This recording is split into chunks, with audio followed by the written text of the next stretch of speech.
مودی حکومت مسلمانوں کے خلاف اسرائیلی طرز کی ظالمانہ حکمت عملی اپنا رہی ہے۔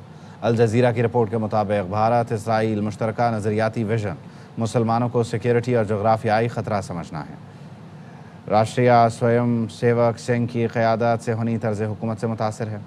RSS قیادت صہیونی طرز حکومت سے متاثر ہے۔ دونوں حکومتیں نسلی تفاخر کا شکار ہیں۔ مودی حکومت نے غزہ کی نسل کشی میں اسرائیل کی فوجی امداد کی، اسرائیلی نگرانی اور جاسوسی کے آلات کو سیکیورٹی ڈھانچے میں شامل کیا۔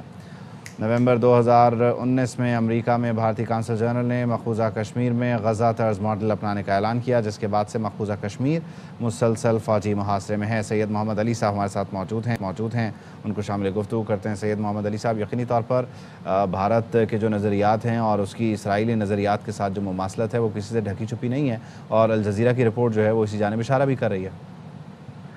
جی بالکل، دیکھیں اس میں تین چیزیں بڑی واضح ہیں۔ پہلی بات یہ ہے کہ دیکھیں اس وقت کتنی زیادہ مشرق وسطیٰ میں کشیدگی ہے، اور امریکہ اور اسرائیل کی جانب سے ایران کے خلاف جنگ کا خطرہ بہت بڑھ چکا ہے۔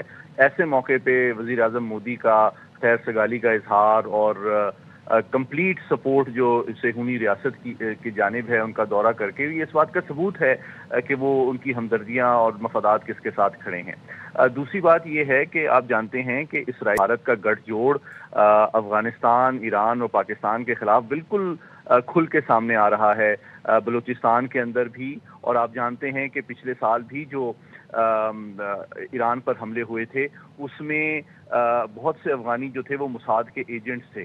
تو آپ کو اسرائیل اور بھارت کا گٹھ جوڑ اس خطے کو ڈسٹیبلائز کرنے کے لیے نظر آتا ہے۔ تیسری بات جو ہے وہ بالکل امپورٹنٹ اس لیے ہے کہ کشمیر اور فلسطین میں بہت آپ کو نظریاتی اور پالیسی کے اعتبار سے مماثلت پائی جاتی ہے بھارت اور اسرائیل کے درمیان۔ اسی طرح نسل کشی ہے، اسی طرح تنگ نظری ہے، اسی طرح نفرت ہے، اسی طرح ان کو اپنی سرزمین سے محروم کرنا ہے، اور اسی طرح بدقسمتی سے اقوام متحدہ ناکام نظر آتی ہے۔ ان دونوں سب سے دیرینہ جو ایجنڈے ہیں اقوام متحدہ کی سیکیورٹی کاؤنسل کے ریزولوشن کے حوالے سے، تو میں سمجھتا ہوں کہ یہ بہت بڑا لمحہ فکریہ ہے پوری مسلم دنیا کے لیے، صرف پاکستان کے لیے نہیں، عرب ممالک کے لیے بھی، کہ بھارت اور اسرائیل کی سوچ، ان کی حکمت عملی اور طرز عمل جو ہے مسلمانوں کے حوالے سے بالکل یکساں ہیں، اور ان پہ آپ بالکل اعتبار نہیں کر سکتے۔ تو وہ ممالک جو کسی حد تک کوتاہ نظری کے تحت بھارت کے ساتھ معاشی یا ٹیکنالوجیکل یا انڈسٹریل تعاون کے خواہاں ہیں،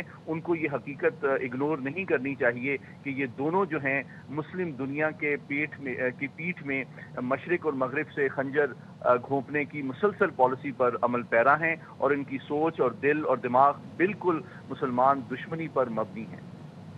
بہت شکریہ۔